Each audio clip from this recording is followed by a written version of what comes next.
The storm came without warning. It even took the best meteorologists by surprise.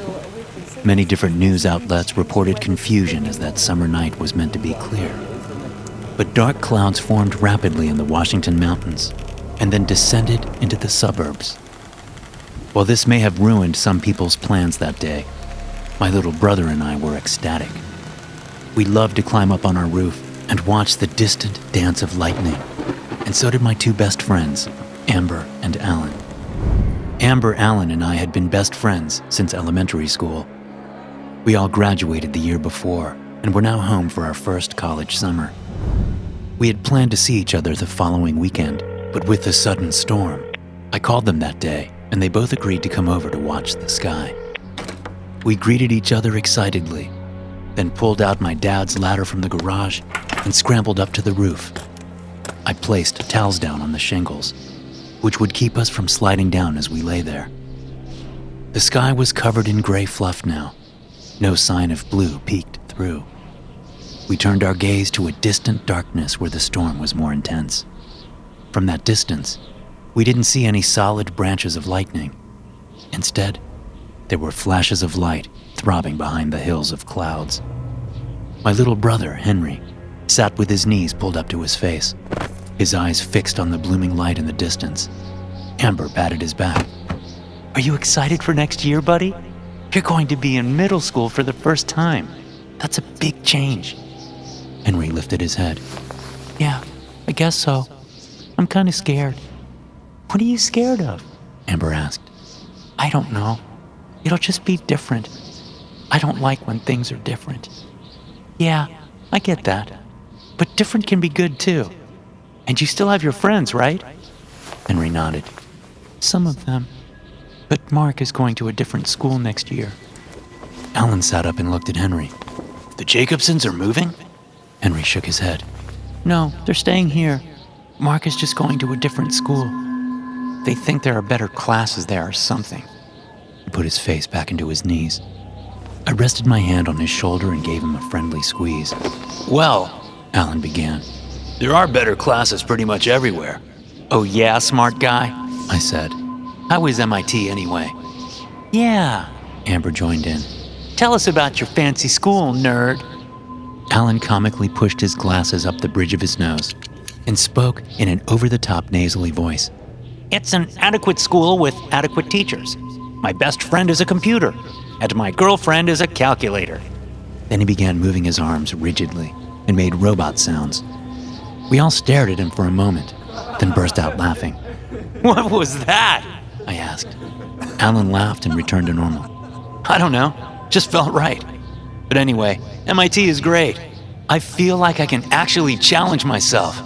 I mostly taught myself everything in high school, but now I have professors who can guide me and help me grow." "That's awesome, dude," I said. A crack of thunder sounded out and the sky darkened. Henry shook excitedly. "It's getting closer." We could now see actual bolts of lightning stretching out across the darkness, and water began to drizzle on us. The sun had set, and there was now a deep darkness that was only broken by the flashes of light. "What is that?" Amber asked, but the light had passed, and it was dark again. "What is what?" I asked. Amber was silent. Another flash of lightning lit up the night. I saw it too. When the light struck, the clouds illuminated, their color softened. But there were dark shapes that remained in the clouds, unperturbed by the illumination. I couldn't make out what I was seeing. The light disappeared too fast. With each flash, the strange shapes were in different positions, but they were always close together. It made me think of some kind of machine. There were solid objects in the clouds. The rain came down heavier, and I suggested that we all get off the roof as it would soon become dangerously slick. We climbed down the ladder, and I was careful to help Henry get down safely. "Let's watch in the grass," Henry said. I looked at Amber. She shrugged. "Sure, why not? We have a warm shower inside when we need it." "I'll watch from the porch," Alan said. "You guys have fun." I think we all silently agreed to ignore the shapes in the sky, to just dismiss it as some strange phenomenon we couldn't explain. We chose to enjoy the storm. Amber, Henry, and I all laid down in the grass. The rain was strong and covered us. It was hard to even keep my eyes open as the water flooded them, but it was a magnificent view of the storm. Then the rain stopped. We all sat up. I still heard the rain, but it wasn't touching me. Looking around the yard and at the neighbors' houses, I saw that we were somehow in a circular dry spot. The rain still beat on the roofs of our neighbors, but it didn't touch our yard. Above us, in the clouds, was a black pit, the eye of the storm. I thought that we might see the night sky, but the hole in the center of the storm was impossibly black. I supposed there weren't any stars out that night. I heard a strange sound. It was almost like thunder, but it was more mechanical. It was as if there was a sound attempting to disguise itself as thunder. "I think we should go inside," I said. "Yeah," Amber said. "Something feels off." We got up and proceeded to walk to the back door. I turned. Henry was standing in the middle of the yard still, his face turned up toward the eye of the storm, that black pit. "Henry," I called, "come on." He continued to stand there and stare. I took a step forward. The world, everything, disappeared. There were only two things that remained, light and sound. Then those left too, and there was only darkness and silence. Then a high-pitched ringing began to rise. It intensified in my ears. I became vaguely aware of my body on the ground. Slowly, my vision returned. Someone was grabbing me, pulling me up. They were yelling, but the sound of their voice was muffled and far away. When I finally became fully aware of my surroundings, I found that I was sitting on the couch in my living room, soaking wet. There was something in the corner of my vision. It followed wherever I looked. It wouldn't go away no matter how much I blinked. It was the silhouette of Henry, the last thing I had been looking at before whatever happened. It seemed to be burned into my cornea. Alan and Amber were with me, holding my hands. My mother was sobbing in the kitchen. I kept hearing her say, "Where did he go?" But I was right here. Did she not know I was sitting in the living room? I looked at Amber, who was staring at me intently. "What's going on?" I asked. "You were struck, or almost struck, by lightning," Amber said. "What?" I said. "It struck right in the backyard," Alan said. "Right on, well..." He looked away. I suddenly realized what my mother was asking. "Where is Henry?" I asked. We don't know," Amber said. "But your dad called the police, and they're going to look for him. We'll find him, Danny." "I don't understand," I said. "Is he okay? Did he get hit by the lightning? Where did he go?" "Well," Alan said, "from where I was standing, it looked like he did.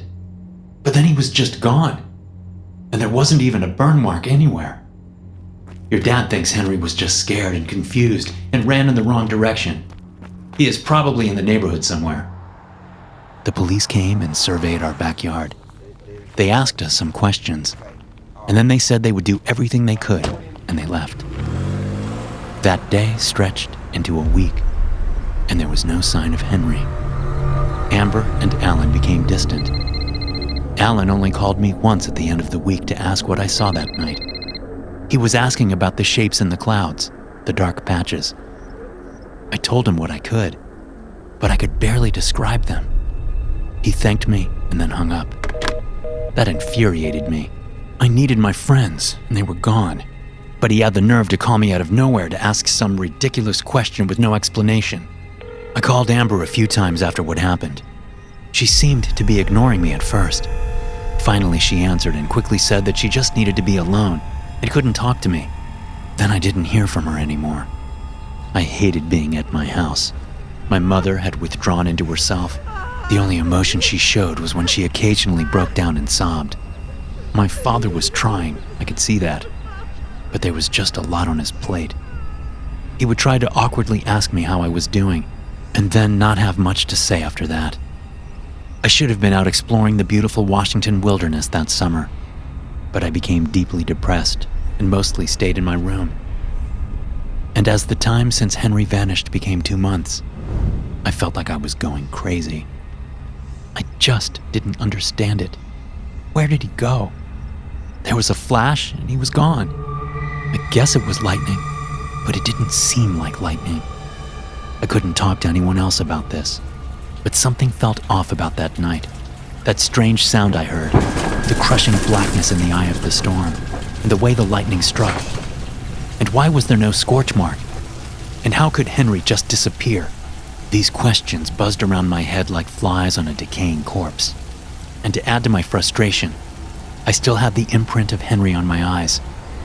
It was a grayish silhouette of him standing there, looking up. The light had permanently damaged my cornea, and now no matter where I looked, I saw Henry floating there. It made me want to scream. I was sitting alone with my thoughts one day, half considering gouging my eyes out with a spoon to remove Henry from them, when my phone buzzed. It was Alan. I picked up. "What do you want?" I asked. "We need to talk. Can you come over to my place?" I was angry and wanted to hang up, but I also couldn't stand the thought of being alone in my room another day. So I agreed and drove over to Alan's place. Amber's car was parked outside. Had they been hanging out without me? I walked in the house and up to Alan's room. I opened his door, and my anger was momentarily drowned out by surprise. His room was a mess. It was covered in strange electronic equipment, things that looked like small satellites and batteries. His walls were covered with graphs and small text.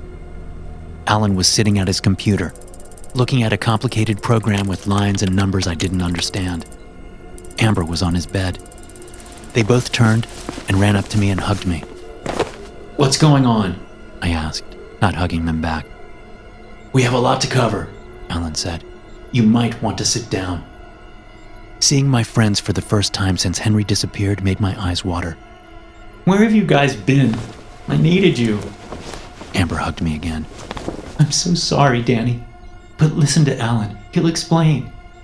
"So," Alan began, "I'm going to say a lot, and I just need you to listen. You can ask questions after. Anyway, you're probably wondering about all this equipment. Well, my uncle used to be into collecting data on storms. This is dumbing it down, but basically, he would measure them and their frequencies and track them, stuff like that. I borrowed some of his equipment and modified it myself. That night that Henry, something felt off about it. We've seen a lot of storms together, and that one was weird. So I started chasing the storms myself, all over Washington, down to Oregon, even one in Canada. I collected data around here and compared it to what is typical. And most of it was typical. But every now and then, I found a storm that wasn't normal. A storm that seems to come out of nowhere unnaturally, like the one we saw that night. And the frequencies it puts out aren't normal. This one storm seems to move around. You and Amber saw things in the clouds that night. I didn't, but that's okay. Anyway, what I'm trying to say, Danny, is that I don't think this is a storm at all. I think there is something up there, like a machine, and it disguises itself like a storm. I know this is a lot. How are you doing?" My mouth was slightly open, and I was just staring at him. Look, can you just get to the point?" Alan sighed. "Right, well, I don't want to upset you.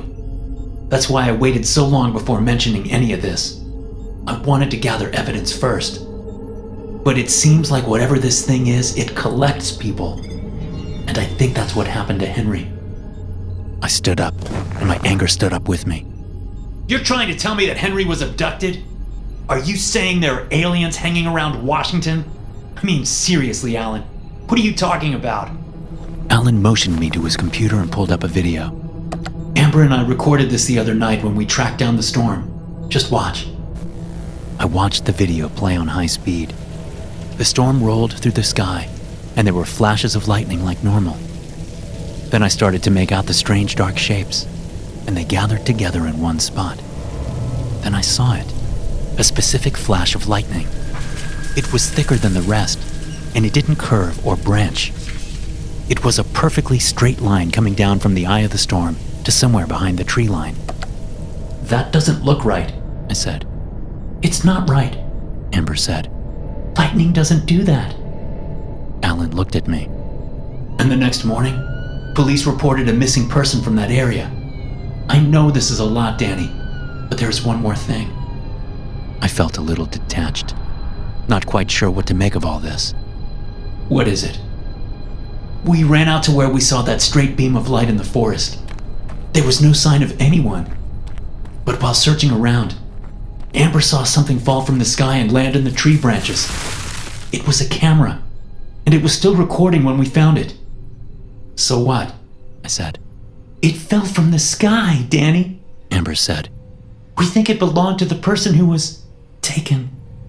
And if it fell after and was still recording, that means it probably recorded whatever was happening up there." "I have the SD card," Alan said. "We haven't looked at it yet. We were waiting for you. And if you tell us not to look at it, I'll destroy it right now, and we can be done with this forever." "I want to see it," I said. Alan nodded and put the SD card into his computer. It was filled with pictures and videos of the storm. But there was one video at the end that was much longer. Alan opened it. The man with the camera was recording the rain stopping in a wide circle. He pointed the camera up at the eye of the storm. Then I heard that strange, guttural, mechanical noise I heard the night Henry vanished. The screen turned white. Then it turned black. It was black for a while, and I thought the feed cut out. But then there was motion. The camera was dangling from the man's neck pointed at the floor, swinging back and forth. Something was carrying the man. The floor of wherever they were was made of gray metal. We all held our breath. We were seeing inside of whatever was making this fake storm. As the camera swung back and forth, we got glimpses of something horrifying, something that wasn't human. I couldn't quite make it out, but the feet of the thing looked like hooves, and the skin of its leg looked like lizard skin. The man must have been passed out because he wasn't saying anything. Suddenly, the camera fell to the floor, and it was pointed at a circular room with an odd-looking chair. We could only see half of the chair, and the creature moved on the side the camera couldn't see. It tossed the man into the chair and strapped him down. All we saw was an arm that looked like a tentacle. The man woke up and began screaming. "What's going on? Let me go!" Then it was clear he locked eyes with his captor, because whatever he saw made him scream. I had never heard a man scream like this before. It was as if his sanity broke. A machine with a large needle lowered from the ceiling and plunged into his neck. It was draining his blood, or maybe his water. The man shriveled up before our eyes. He looked like a pale raisin. There was no fluid left in his body. The needle departed from his neck, and the machine rose up out of the camera's field of view. The tentacle arm unstrapped the husk of a man and pulled it out of the chair. The camera went black again for a while, until it was apparently tossed from the ship. On its way down, it snagged in a tree and was facing downward. I saw the image of Amber pointing up at it and climbing the tree. Alan stopped the video. Alan and Amber stared at me and said nothing. Henry was floating there, just in my peripheral vision. "Henry," I said quietly. They did that to Henry." Amber looked sick, but still she tried to comfort me. "Danny, I'm so sorry, but maybe Henry is still—" "No!" I shouted and stood up in fury. "You saw what I saw. That thing, whatever it is, killed Henry." Thunder sounded outside. A storm had overshadowed the neighborhood, and rain was coming down. I ran from Alan's house, straight into the middle of the cul-de-sac. Looking up at the dark sky, I began shouting, "You killed my brother, you fuckers!" Alan ran toward me. "Danny, this is just a normal storm." "I'll kill you!" I shouted into the indifferent dark sky. "Wherever you are, I'll find you, and I'll kill you if it's the last thing I do. You hear me?" Then my anger turned to horrific grief, and I collapsed on the ground, sobbing. Alan and Amber sat next to me, and each placed a hand on my shoulder. I stared up at the pulsating sky of gray. There Henry was, that dark silhouette, floating wherever I looked. He would always be there, just out of reach. Thanks for listening. If you enjoy these stories, be sure to subscribe to the podcast and check out some more of my episodes here.